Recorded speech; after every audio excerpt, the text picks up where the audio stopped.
What's going on, everyone? Jun with the Sushi Man here, and in this video, I'll be showing you how to make miso shiru, or miso soup. It's a staple not only in Japanese restaurants, but in Japanese households as well.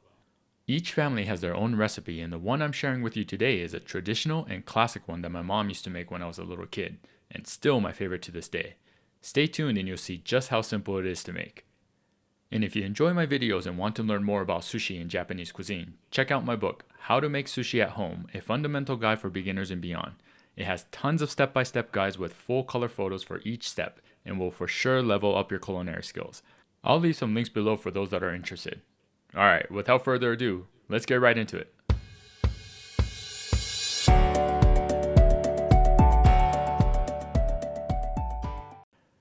First, let's go over the tools and supplies we need. We're going to need a medium pot or saucepan, a measuring cup for the dashi stock, a measuring spoon for the miso, which you probably won't even need after you make this a few times. Now there's a few ways to melt the miso in the dashi, and depending on that method, it'll require different tools. The traditional way is to use a ladle along with some chopsticks and slowly break it apart until it's fully dissolved. But personally, I like to use a small whisk and scoop the miso with this and stir it right in. I find this to be the fastest and simplest way. But there's no right or wrong, so just use what you have and see what works best for you. Okay, we also need a cutting board and a knife to cut the green onion and tofu. Though traditionally we cut the tofu on our hand, which honestly I'm not even sure why, but I don't recommend it unless you've done it before. Just use the board, no need to be a hero. And lastly, an owan, which is a traditional Japanese soup bowl. Alright, let's move on to the ingredients. First, we need 4 cups of dashi stock, and you can check out my dashi video to see how to make this. Or if you're in a time crunch, you can use dashi packets or hondashi, but I recommend watching my dashi video first to see the pros and cons of these. Next, we need about 4 tablespoons of miso. I say about because depending on the type of miso you're using, the flavor can change quite a bit. This is awase miso, which I'll get into here in a bit. There's so many different types and brands of miso that it can get overwhelming if you don't know what you're looking for. So let me try to explain really quick on the types of miso and what might be best for you.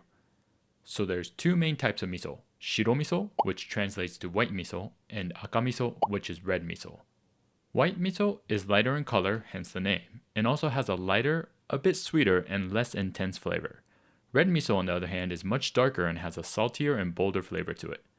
And the main reason for this is due to the fermentation process. White miso is fermented for a short period while the red miso ferments for much longer. White miso, because of its lighter flavor profile, can be good with lighter dishes, while red miso can sometimes overpower lighter flavored ingredients. But if you like that bold miso flavor, red's the way to go. Man, I wish this wasn't so complicated and there was something in the middle. I'm glad you brought that up because that's where awase miso comes in. I know, great, there's more, right? Don't worry, I'm about done. Awase miso is the combination of white and red, so you kind of get the best of both worlds. So if you're at the Asian market and standing in front of a wall of different miso, look for an awase miso and you probably can't go wrong. You can also make your own awase miso by getting 1 red and 1 white and mixing it yourself. That's what I've done here. And just a quick note, one important thing to look out for if you're following this recipe is do not get one that says there's dashi already in it. Since we're using our own dashi stock already, adding miso that has more dashi will be too much. Alright, I know that was quite a bit, but miso is something I get asked a lot, and since miso soup is really just dashi and miso, it's that much more important to have the right one. Okay, let's move on. Next, we have 7 ounces of soft tofu.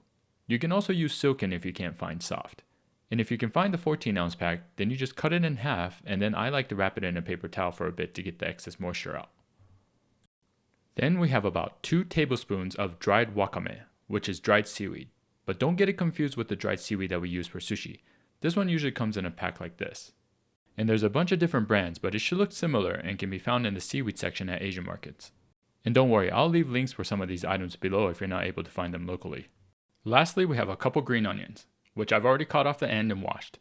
This is from my garden, so it's a little thinner than the typical store-bought one, so I'll be using 2. Alright, now let's get into making our soup. The first thing we want to do is to bring our dashi to a simmer over medium heat. Now, if you just made the dashi stock and it's still hot, then this won't take long at all. In my case, I had some dashi in the fridge that I made a couple days ago, so I'm going to cut my green onion and tofu while I wait for this to simmer. Alright, we want to thinly slice this green onion crosswise. And I like to use the whole thing, including the white part, but you can leave it out of course if you don't like it. So to speed this up a bit, I like to cut it in half first and then slice all of these at the same time. Doesn't really matter which side you start. I like to hold the knife a tad lower and use the bottom half of the blade to cut. This is my gyuto, by the way. And then I kind of do this circular rocking motion while my supporting hand holds the green onion in place. You want the blade to be touching your knuckle, whether it's one or two, but never bring the knife above them. And then we just start slicing and slowly moving down as we cut.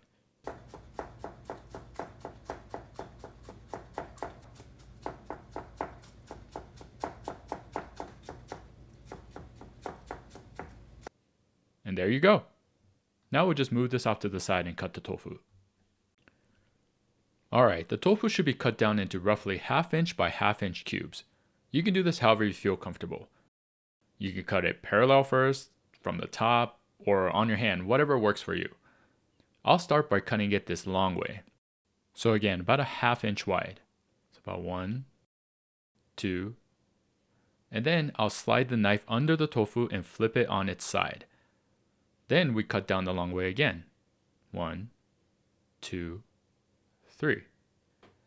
Now we just rotate this 90 degrees and be careful not to break the tofu. And then from here we just cut it down to little cubes. And don't worry if it's not perfect.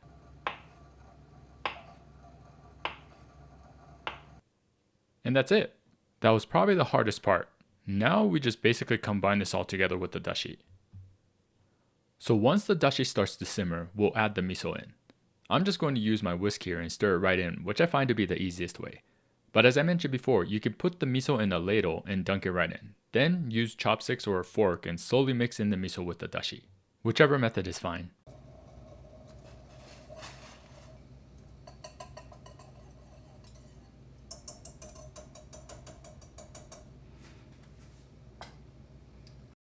Alright, once the miso is all dissolved, add in the tofu and dried wakame.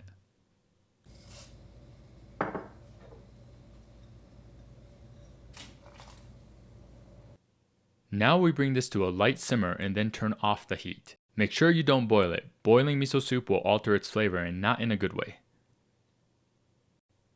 And it's good to mix it every so often to make sure there's no miso towards the bottom.